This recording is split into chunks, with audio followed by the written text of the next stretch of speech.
issue নিয়ে আলোচনা হচ্ছে বাংলাদেশের সঙ্গে মানে এটা কেউ এই আসলে নরেন্দ্র মোদীর সঙ্গে এবং বাংলাদেশের 40 কথা হচ্ছে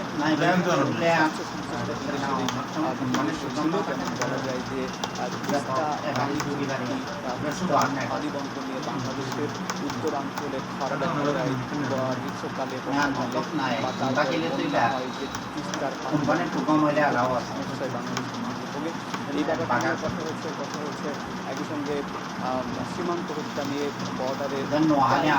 বাংলাদেশের মানুষকে ভারতীয়